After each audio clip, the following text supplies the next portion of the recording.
Amém. Eu estava ouvindo agora pela manhã um pastor fazendo um podcast, né, ele falando sobre a questão da liderança masculina dos homens. Ele lembrava uma coisa importante, né, que as estruturas, né, dos hinos, a forma como as composições estão postas, né, explorando a condução da voz masculina, né, os homens conduzem a igreja cantando. E aí minha esposa ouvindo do meu lado, eu disse, às vezes eu tenho a impressão que tem domingo que são as crianças que conduzem a igreja, né, no louvor, e tem domingos que são as mulheres, né. Hoje a impressão foi que os dois, né, dificilmente a gente escuta a voz masculina. Então, meus irmãos, vamos corrigir isso, né. Nós lideramos também no cântico, tá bom? A leitura de Êxodo 32, eu quero convocá-los à leitura do verso 25 ao verso número 29. O boletim saiu 25 a 35, mas seria uma loucura minha desperdiçar todos os detalhes, então nós vamos só pegar essa penúltima cena e deixar a última para mais tarde. Então vamos à leitura do verso 25 ao verso número 29 do capítulo 32, né? Quando Moisés viu que o povo estava sem controle, pois Arão o tinha deixado à solta para a vergonha no meio dos seus inimigos, pôs-se em pé à entrada do arraial e disse: quem é do Senhor, venha até mim. Então se juntaram a ele todos os filhos de Levi, aos quais ele disse: assim diz o Senhor, o Deus de Israel, cada um ponha a espada na cintura, passem e tornem a passar pelo arraial de porta em porta, e cada um mate o seu irmão, o seu amigo e o seu vizinho. E os filhos de Levi fizeram segundo a palavra de Moisés, e naquele dia morreram uns 3.000 homens, pois Moisés tinha dito: consagre-se hoje ao Senhor, cada um contra o seu filho e contra o seu irmão, para que hoje Deus lhe conceda uma bênção. Oremos. Ó Deus, é o Teu nome, Senhor, que buscamos glorificar, e que o Teu nome de fato seja exaltado. E óbvio, ó Deus, que aconteça também agora para que, ó Deus, o Teu nome reine em nossos corações através da proclamação da Tua lei, Senhor. Que o Senhor seja a boca, ó Deus, que nos fala para transtornar a nossa alma, mostrar as nossas feridas e sará-la para a glória do Teu nome, ó Deus. Edifica-nos, fortalece-nos em nome de Cristo. Amém. Poder sentar, irmãos.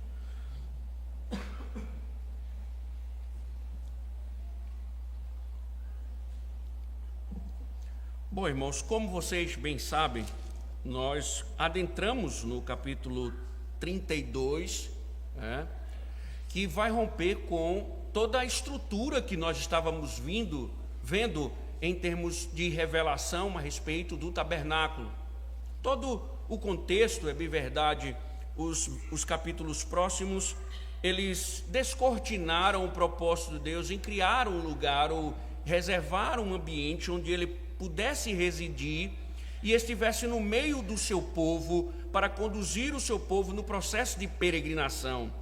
Era, como nós vimos, o símbolo da redenção, toda a estrutura do tabernáculo, todos os seus utensílios. Só que, como nós sabemos bem, o capítulo 32, ele vem romper com toda essa estrutura. O capítulo 32, ele vem justamente mostrar o fracasso de Israel em guardar a lei de Deus, em se firmar na aliança que o próprio Deus havia feito com o seu povo, e o seu povo havia respondido que positivamente iria fazer tudo aquilo que o Senhor ordenasse. Mas o que nós vimos até aqui, o capítulo 32, então, ele vem e mostra que o povo está impaciente diante da demora de Moisés, vai e pede a Arão a construção de um bezerro de ouro, um ídolo que eles projetavam representar o próprio Senhor, o Deus da aliança, né? E a gente viu bem o que acontece. Arão, ele cede à pressão, constrói o ídolo, conduz o povo à idolatria. Isto é, irmãos, antes mesmo do povo receber a lei, o povo já estava se desviando dos preceitos de Deus, e o arraial, que futuramente, o futuro próximo, seria o lugar da habitação de Deus, se transformou num território de pecado, de idolatria, ou seja, o povo se rebelou contra o Senhor, né? E Deus destaca, Deus fica irado com toda a situação, porque uma das coisas que Deus destaca é que o povo apressadamente, rapidamente se desvia, né? O povo não demorou muito para transgredir os seus mandamentos, e Deus se irou, e Deus ordenou que Moisés fosse ao arraial. Moisés é uma figura importantíssima aqui, nós veremos hoje à noite, porque antes de tudo sabemos bem que ele é o mediador da aliança. Ele chega justamente para lidar com o pecado. Agora Moisés vai lidar com o pecado do povo. E antes disso, nós vimos que no próprio capítulo 32, a partir do verso 11, que ele percebe que Deus está irado com o povo, e Deus ameaça destruir o povo. Então Moisés vai e intercede pelo povo para que Deus não o destruísse, e assim acontece, né? Deus, ele de fato não segue com o seu plano de destruição, mas ainda assim o pecado precisaria ser tratado, e o texto diz que Moisés vai e ele está irado também. Nós vimos que a expressão hebraica usada para a ira de Moisés é a mesma para Deus. Então Moisés está carregando o mesmo sentimento divino, que o povo rapidamente se rebela contra o Senhor, e Moisés vai e quebra as tábuas da lei como símbolo dessa rebeldia, né? Ou seja, o povo quebrou a aliança, o povo rompeu com a aliança do Senhor. E aí nós vimos que ele em seguida ele reduz o bezerro de ouro a pó, mistura com água, dá ao povo para beber, e vai e confronta Arão com relação a tudo aquilo que estava acontecendo, para mostrar a Arão a sua responsabilidade como líder do povo, que Arão não era para ter cedido à pressão do povo, nem conduzido o povo à idolatria. Mas o impressionante, irmãos, né, desse capítulo 32, e em especial o texto que nós vamos ver hoje, mesmo Moisés destruindo o ídolo, o povo ainda continuava na libertinagem, né? Moisés sentenciou o povo, destruiu o ídolo, mas ainda assim o povo continuou. Então o texto vai nos mostrar que Moisés, ele não termina de tratar o pecado, e o Senhor vai disciplinar o seu povo por causa disso, né? O Senhor vai disciplinar o seu povo. E aí mostra, irmãos, veja, mesmo o Senhor anteriormente tendo mostrado compaixão, não destruir o povo conforme Moisés roga ao Senhor, mas ainda assim Moisés é levado por Deus ao arraial para que a sua disciplina seja aplicada. Então, mesmo com a compaixão divina sendo apresentada anteriormente, o texto mostra que a compaixão não exclui a disciplina. E é mais ou menos esse o tema de hoje, né? Hoje pela manhã nós vamos ver que a compaixão divina, ela não exclui a disciplina. Ela não exclui a disciplina. E óbvio, irmãos, à luz dessa passagem, né, aprenderemos que Deus se ira com o pecado e disciplina o seu povo para corrigi-lo, mesmo quando ele demonstra a sua compaixão. Vamos ver isso lendo com atenção inicialmente o verso número 25. Veja que o texto é assim: quando Moisés viu que o povo estava sem controle, pois Arão o tinha deixado à solta para a vergonha no meio dos seus inimigos. Vamos nos deter aqui introdutoriamente a este verso, porque é muito importante. Nós estamos vendo, irmãos, um texto, né, que ele dá sequência, óbvio, à história que está sendo contada no capítulo 32, e é posterior, consequente à destruição do ídolo. Anteriormente, Moisés havia destruído o ídolo. Mas olha o detalhe do texto, né?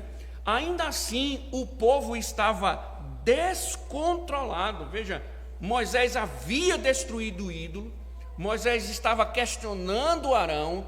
Quando Moisés se depara com o povo continua descontrolado.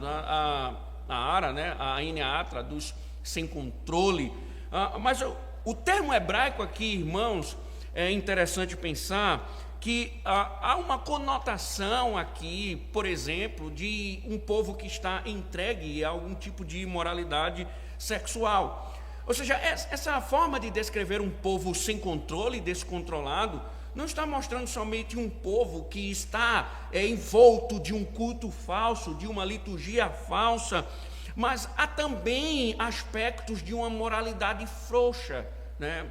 Não é só um culto, mas possivelmente, por exemplo, alguns autores sugerem que, pelo fato deles terem saído do Egito, há uma possibilidade, né, por exemplo, de que está existindo aqui uma prática litúrgica sexual. Ou seja, era muito mais do que um simples culto, havia uma depravação, havia uma imoralidade.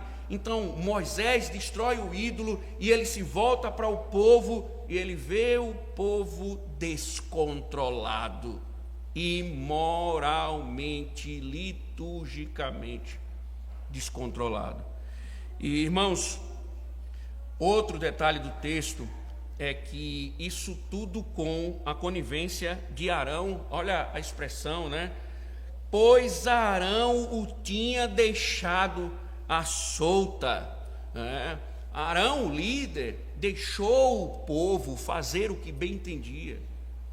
O líder estava ali permitindo que tudo aquilo acontecesse, né? Ele está envolto também no problema. Não é somente o povo que está em decadência e moralmente desnudo, mas o próprio Arão, né, está sendo denunciado aqui como aquele permissivo, como aquele omisso, como aquele que contribui ou contribuiu para que o povo estivesse à solta, né? E outro detalhe do texto, irmãos, que ele diz assim: para a vergonha no meio dos seus inimigos. Como assim? Se você fizer uma análise ao redor de onde Israel estava, ali nas proximidades do Monte Sinai, haviam alguns povos pagãos, né? E o que Moisés está dizendo é que os ímpios, quando viam, zombavam, né? Então, veja, em resumo, o que Moisés está dizendo. Ele destrói o bezerro de ouro. Isso é um ataque à idolatria do povo. A destruição do bezerro é uma denúncia do pecado do povo. Antes disso, a quebra da lei é uma demonstração de que o povo rompeu com o pacto do Senhor, mas o povo continua libertino. O povo continua do mesmo jeito, na mesma libertinagem, na mesma devassidão. Isso porque Arão deixou que o povo ficasse livre, conivente com o pecado, enquanto os ímpios zombavam de Israel. Os ímpios zombavam do nome do Senhor, para a vergonha, né? Irmãos, quando alguém da igreja vive escandalosamente, se não for exortado, disciplinado, a coisa só vai piorar. Pecados, irmãos, não tratados geram mais pecados e maior libertinagem. Por isso, devemos pensar numa coisa importante: a demora em tratar os pecados só traz mais danos a um pecador. Isso, irmãos, pensem sobre o líder, né? Você veja, o líder, Arão, ele deveria ter feito alguma coisa, mas ele deixa o povo à solta. Um líder, irmãos, que se esquiva de corrigir, asfalta o caminho da libertinagem, asfalta o caminho do libertino. E claro, irmãos, nós devemos entender que o líder não está imune da acusação de conivência e de responsabilidade, né? Por trás, irmãos, de pecados escandalosos, por vezes, há um líder omisso. Por trás de pecados escandalosos, há um líder omisso, por vezes. E você vê, irmãos, um povo que não... O líder que deveria ter agora tomado uma postura totalmente diferente, foi o líder que deixou o povo à solta e o povo estava... E aí você vê, irmãos, não se esqueçam, pecados não tratados geram outros pecados. Pecados escandalosos geram outros pecados escandalosos. E líderes que não corrigem asfaltam o caminho da libertinagem. E sabe qual é o pior, irmãos? É que, veja bem, o texto faz referência ao mundo que se direciona, né, em blasfêmia, em crítica ao povo de Deus e ao Senhor. Irmãos, veja, esse é um desenho, porque é isso que acontece quando nos esquivamos de tratar o pecado. Os crentes não só são zombados, os líderes também são alvo de escárnio. Pensem, não se esqueçam, quando você vê alguém numa igreja que ele é escandaloso, você logo pergunta: essa igreja não tem liderança, não? Essa igreja não tem um líder, não? Essa igreja não tem um pastor, não tem um conselho? Mas o pior, irmãos, não é isso, é que é o nome de Cristo sendo jogado na lama. Veja, não é só a rebeldia do povo, a libertinagem do povo, a omissão do líder, é que o cerne, no final, é que o nome de Cristo está sendo jogado na lama. Serve de zombaria. E como liderança, irmãos, muitas vezes nós queremos manter a boa vizinhança enquanto o nome de Cristo é jogado na lama. Então, veja que coisa grave o capítulo 32 dessa parte está mostrando.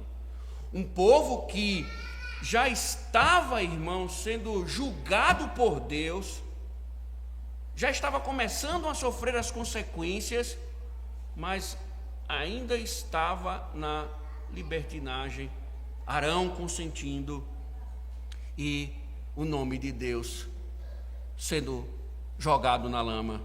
Não se esqueça, os pecados precisam ser tratados, os líderes precisam agir rápido, porque a questão é o nome de Deus que está em jogo. Por isso, irmãos, que Moisés ele vai agir rápido. Veja o verso número 26. Pôs-se em pé à entrada do arraial e disse: quem é do Senhor, venha até mim. Então se juntaram a ele todos os filhos de Levi. Interessante, irmãos, porque você vê no verso 25 um povo que está solta, um povo que está de forma libertina, mas no meio dessa libertinagem parece que ainda tinha crente lá no meio. Então Moisés pergunta: quem é do Senhor? O texto é rápido, diz que os levitas correram para o lado de Moisés e assumiram sua posição junto a Deus. Quem é do Senhor? Os levitas disseram: nós. E se aproximaram ali do Senhor, foram para a convocação de Moisés. É interessante, irmãos, porque eles estavam no arraial, mas eles se colocaram descomprometidos com aquilo que acontecia. Eles preferiram estar ao lado do Senhor. Eles preferiram se voltar para o Senhor. E aqui é uma coisa muito interessante, irmãos, porque eles estavam lá, mas quando Moisés disse: quem é do Senhor, vem até mim, eles prontamente foram até o Senhor. A tribo de Levi foi até Moisés, assumindo assim estar ao lado do Senhor. É interessante, irmãos, porque viver no meio da igreja não basta para ser salvo. Viver no meio do povo de Deus não basta para ser salvo. Você pode estar aqui, mas isso pode não significar nada, não ter significado nenhum. A grande questão é: quem é do Senhor? Essa é a pergunta fundamental do texto. Quem é do Senhor? Isso faz diferença, irmão, sabe por quê? Porque ser do Senhor não é simplesmente tomar partido, implica em compromisso. Quando ele faz quem é do Senhor, ele está perguntando àqueles que querem um compromisso com Deus, aqueles que de fato querem assumir estar comprometidos com o Senhor. E essa é uma decisão, irmãos, que todos nós precisamos tomar. Por isso a grande pergunta não é se você está aqui, é se você está com Deus ou não, e você precisa decidir isso. Então, não basta ter um nome de crente, um afeto religioso ou uma proximidade com a vida piedosa. A pergunta é: você é de Cristo? Você é de Cristo? Essa é a grande pergunta. Jesus disse: quem não é por mim é contra mim. Então entenda, irmãos, nesta vida todos nós assumimos uma posição, ou a favor de Deus ou contra Ele. Todos nós nesta vida assumimos uma posição, ou a favor de Deus ou contra Ele. E aí esse é um exemplo, irmãos, que nós precisamos pensar, precisamos escolher nosso lado. Por isso, irmãos, se você se julga pertencer a Cristo, você precisa entender a responsabilidade de que, assim como os levitas, você precisa deixar o pecado e correr para Ele. Quem é do Senhor? Os levitas disseram: nós. Não temos, irmãos, outra opção. Ou nós vamos nos manter puro, ou nós vamos cair na impureza. Não há neutralidade. Ou você serve a Deus, ou você serve ao ídolo. Então essa é uma decisão urgente a ser feita. E isso, irmãos, implica muito mais que uma declaração, mas uma disposição de coração em fazer o que Ele ordena. Os levitas, eles não imaginavam as consequências de assumir o lado de Deus. Porque não é só decidir estar ao lado, decidir por Deus. Isso tem implicações. E veja, irmãos, talvez eles, acredito que eles não sabiam, mas olha o que Deus manda fazer. Veja o verso 27. Aos quais ele disse: assim diz o Senhor, o Deus de Israel: cada um põe a espada na cintura, passem e tornem a passar pelo arraial de porta em porta, e cada um mate o seu irmão, o seu amigo e o seu vizinho. Povo na libertinagem, Moisés diz: quem é do Senhor, vem até mim. Os levitas disseram: estamos aqui, somos do Senhor. Então Moisés disse: então o Senhor manda matar. Você vai passar de porta em porta, vai matar amigo, irmão, você vai matar aqueles que eu vou indicar. Ou seja, irmãos, Deus ordena que o julgamento seja executado sobre os israelitas. Nada mais, nada menos do que matar. Veja, a ordem do Senhor é execução. O Senhor aplica a pena de morte. É chocante, não acham? Só que, irmãos, o que é que vocês precisam entender? E a gente vai entender melhor no próximo texto hoje à noite, né? O que Israel fez foi grave. O que Israel fez foi grave. E aí a gente fica: é chocante, não? Deus chegar e dizer assim: você vai ali, você vai matar seu irmão, seu vizinho, o seu amigo. E você diz: isso é chocante. É interessante, irmãos, uma coisa: nós ficamos chocados com o juízo divino, mas não com o pecado que promovemos, que destrói a nós, destrói os outros e traz sujeira ao nome de Deus, que blasfema do nome de Deus. Nós não ficamos estarrecidos com isso. Só que, irmãos, entendam, por mais dura que a sentença divina pareça, decidir pecar, irmãos, é sempre uma decisão de abandonar a Deus. Decidir pecar é sempre uma decisão de rejeição a Deus. É rejeitar a Deus. E, irmãos, entendam, quando isso acontece, quando não é tratado, nós nos perderemos. Quando nós decidimos abandonar a Deus por causa dos nossos pecados, se não for tratado, nós nos perderemos. Se Deus não fizer algo para trazer-nos de volta, nós nos perderemos. E por isso, irmãos, por mais que esse contorno aqui tão duro soe de uma forma dura em nossos corações, mas note que ainda há uma misericórdia aqui. Veja o verso de número 28. E os filhos de Levi fizeram segundo a palavra de Moisés, e naquele dia morreram uns 3.000 homens. Alguns teólogos estudiosos, eles dizem que possivelmente foram aqueles que encabeçaram o pedido, né? A liderança de Israel, os homens, né? Os líderes dos lares que foram e pediram a Arão que fizesse o ídolo, e provavelmente Moisés foi atrás de cada um, né? Mas mesmo assim, irmãos, independente de quem seja, foram 3.000 homens. Agora, um número significativo. Mas quantos foram poupados? Quantos foram poupados? Perder 3.000 homens foi melhor do que perder uma nação inteira. Foi melhor do que perder uma nação inteira. Você lembra que quando Paulo vai tratar sobre a disciplina da igreja, ele diz que é melhor lançar o infrator a Satanás do que ver o fermento levedar toda a massa. Paulo diz: lança-o a Satanás. Posteriormente diz: o fermento iria levedar toda a massa.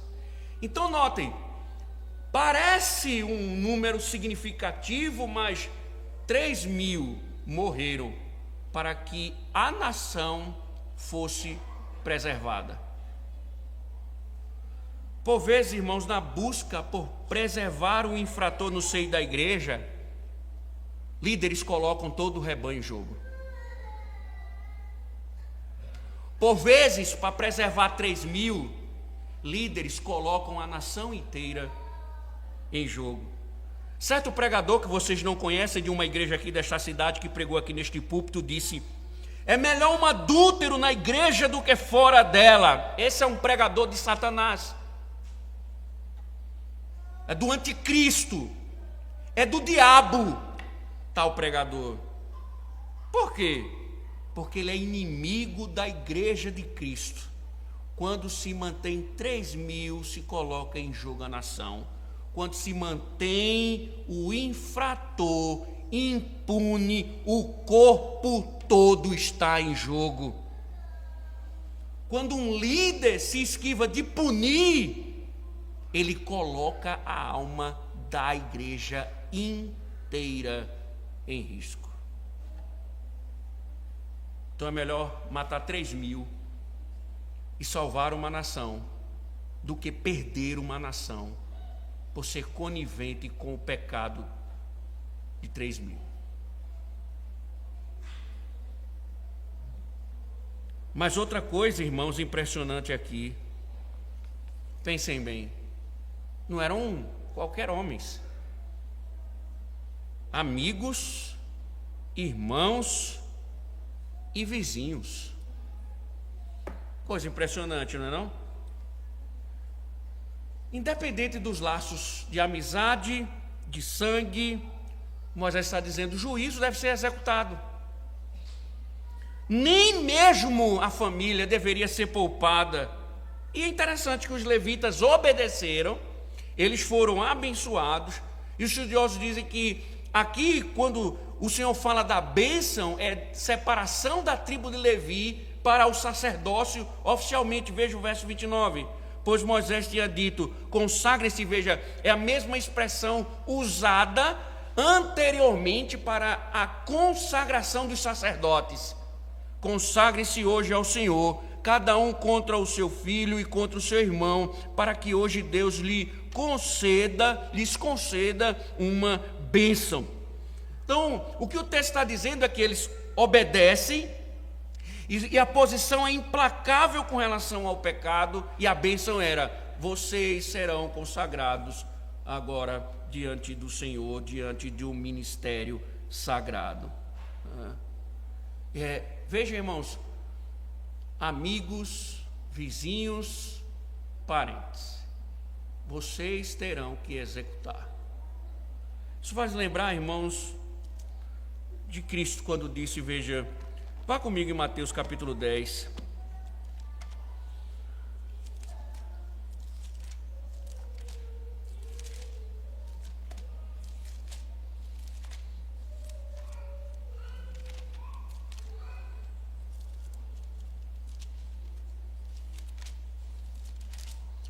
Veja os versos 37 e os versos 38.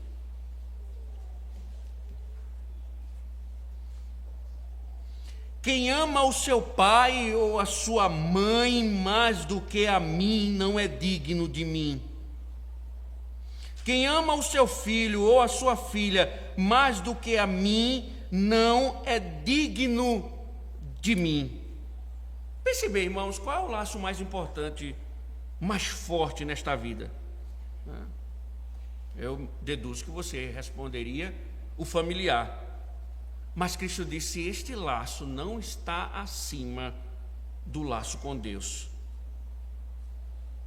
Nós estamos vendo isso. Os levitas iriam executar até mesmo parentes. Não é interessante que isso é contrário, irmãos? Muitas vezes a forma como nós lidamos contra o pecado, nós queremos usar os nossos familiares como justificativa para os nossos pecados. Nós esquecemos que por vezes nossos familiares eles nos blindam com relação à desobediência a Deus. E quantas coisas, irmãos, não são feitas? Inclusive, por exemplo, a violação do dia do Senhor em nome do vínculo familiar. Deixa eu pensar com vocês aqui rapidinho. Imaginem, por exemplo, uma moça aqui da igreja, ou um rapaz, casa com um ímpio. Aí chega certo momento da vida, o cônjuge descrente, a moça, o rapaz, o marido, a mulher, está sendo um impedimento para a guarda do dia do Senhor. Qual a decisão correta da parte do crente? Quando a parte ímpia impede, ela tem sido um instrumento para que ela desobedeça ao quarto mandamento. Qual é a decisão correta? Submissão ao marido ou à esposa em nome do casamento? Creio que alguns aqui pensaram que sim. É claro, pastor. O casamento é uma instituição divina e ela precisa ser preservada. Primeiro, quando se assume um relacionamento com o ímpio, se pensa nas consequências desse relacionamento? Não, né? Mas vamos dar o exemplo. Vamos agora imaginar um outro pecado. Imagine que um homem casado com uma mulher crente, ou o contrário, que neste mundo tem de tudo, decide participar de troca de casais, casa de swing. Vocês podem ficar surpresos, mas eu já ouvi de um pastor que disciplinou um casal na igreja dele porque praticava swing, tá? Mas vamos imaginar, um marido ímpio, uma mulher ímpia, e eles querem eles têm essa prática, eles querem que a mulher ou o marido sejam inseridos nesse ambiente, a esposa participe, enfim. Sua negativa coloca o casamento em risco, claro, óbvio, certo? Em nome do casamento, ela deve submeter?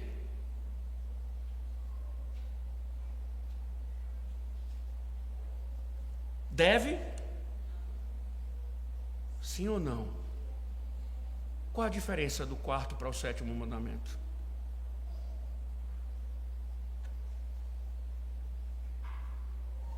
Jesus disse que ama pai, mãe mais do que a mim, não é digno de mim.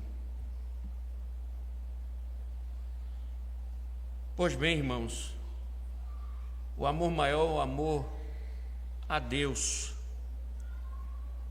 Mas a gente muitas vezes tem usado os nossos núcleos familiares para transgredir a lei de Deus. É por isso que Jesus disse: minha mãe e meus irmãos são aqueles que fazem a vontade do meu Pai. Se você ama seu núcleo familiar, seu marido, sua esposa, seus filhos, mais do que a Deus, você tem vínculos fraternos nesta vida, mas não na eterna. Você não pertence à família de Deus. Isso, irmãos, nos ensina muita coisa. Primeiro, mais uma vez, quando a gente fala de disciplina, tem gente que se arrepia feito gato quando vê cachorro, porque parece uma maldição. Deus sempre trata a impureza do seu povo com disciplina. Não existe outro método, não existe outra forma. Qualquer pastor, qualquer liderança que queira inventar outra forma, está indo contra Deus. Está indo contra o método de Deus. E aqui, irmãos, lembre-se, uma liderança ela está posta para não deixar com que o povo pegue em paz. Com que o povo pegue em paz. E, irmãos, e aqui aprendemos, que a disciplina, ela é necessária.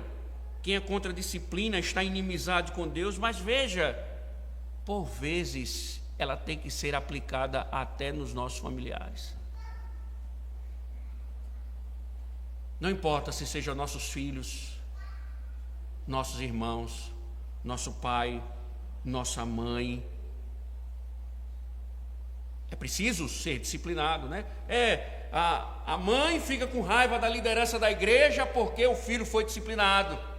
O marido fica com raiva do conselho da igreja porque a esposa foi disciplinada, E os pais ficam com raiva porque o adolescente foi disciplinado. Veja, o Senhor ordena que seja feito independente do grau de parentesco. Pode ser meu filho.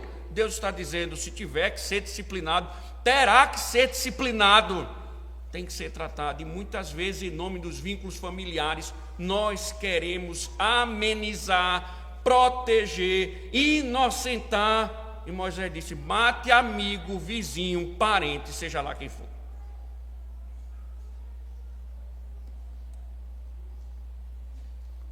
O grande problema, irmãos, é que nós precisamos de uma liderança disposta a defender a honra de Deus e não a honra própria.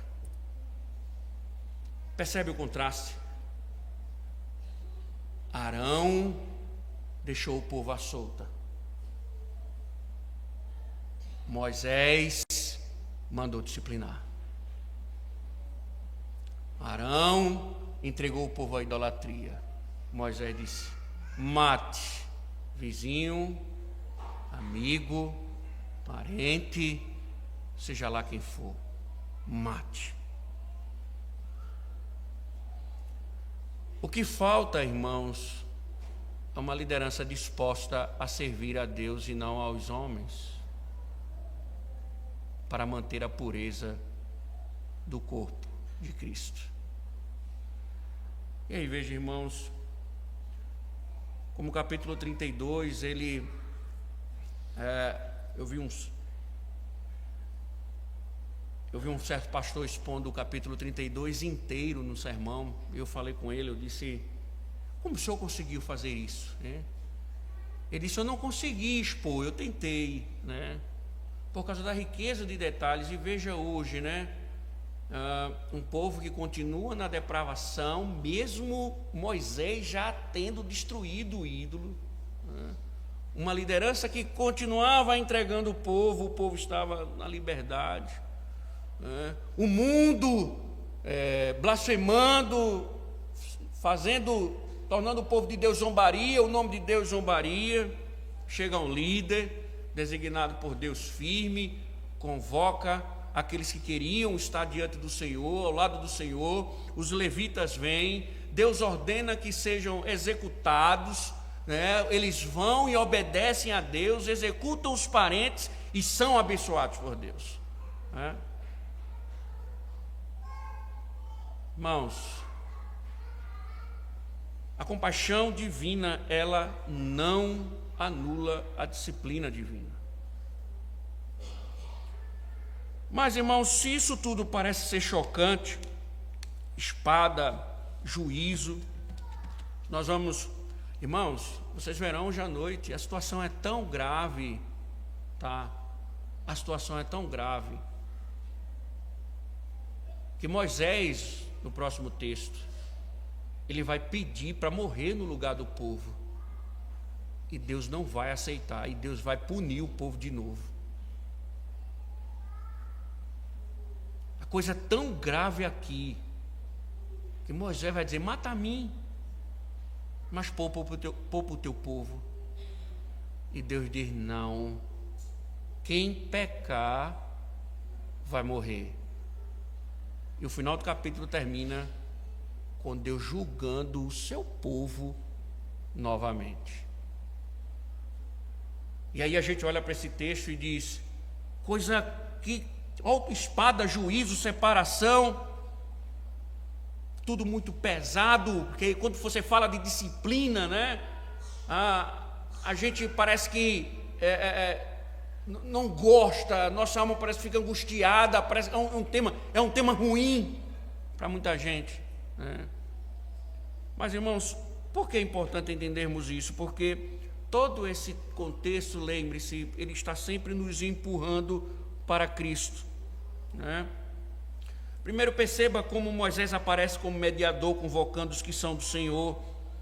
Isso é uma separação daquilo que é santo, daquilo que é profano, restaurando a comunhão quebrada, porque, veja, o processo de disciplina, irmãos, é um processo de restauração. A aplicação de disciplina, por mais dura que seja, é um início de restauração, e vocês vão ver que os próximos capítulos é a renovação da aliança. Os próximos capítulos é Deus renovando a aliança com o seu povo. Então você vê aqui Moisés como mediador, convocando aqueles que são do Senhor, separando o santo do profano, restaurando a comunhão quebrada. Mas tudo isso, irmãos, que ele faz é de forma imperfeita, porque quem faz é Cristo plenamente. Ele não apenas pergunta quem é do Senhor, mas nós estamos vendo Cristo como sendo aquele que está no meio do seu povo, intercedendo por ele, e com a espada, irmãos, de sua palavra, ele vai disciplinando e purificando o seu povo. E aí nós olhamos para o Sinai, foram 3.000 homens que caíram para a preservação da nação, mas a espada no Calvário caiu em Cristo. Ele morre justamente para que um povo inteiro seja salvo. Então, se a disciplina levítica nos choca, ela é sombra de um amor mais duro e mais profundo de Cristo. Esse é o aspecto com que Cristo governa a igreja, irmãos. Ele corrige porque ama, ele separa porque protege, ele fere porque cura. Portanto, irmãos, a pergunta que ecoa desse texto e sai pela boca do Cristo ressurreto é a mesma: quem é do Senhor? Não basta estar no arraial, não basta ter nome de crente, não basta ter proximidade social com a igreja, é preciso correr para Cristo como os levitas correram para Moisés. Porque Ele é o mediador, irmãos, o Senhor e purificador do seu povo. Então, se você é do Senhor, aprenda uma lição final aqui.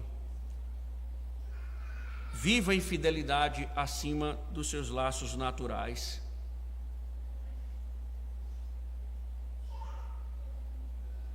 Sua família espiritual sempre estará acima da terrena. Se você pertence a Ele, sujeite-se à disciplina que santifica. Abandone o pecado que escandaliza e assuma a posição ao lado do rei. E entenda, a disciplina ela é dura, mas ela é graça. O chamado ele é radical, mas ele é ao mesmo instante amoroso.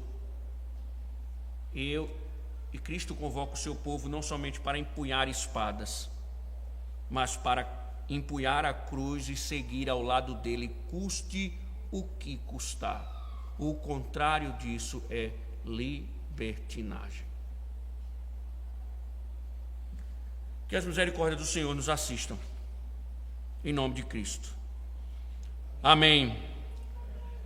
Ó Deus, nós te bendizemos, Senhor, pela tua palavra, pela voz que fala aos nossos corações, pela verdade que nos purifica, nos santifica, e te pedimos, Senhor, que o teu favor possa fazer com que essas verdades permaneçam em nós.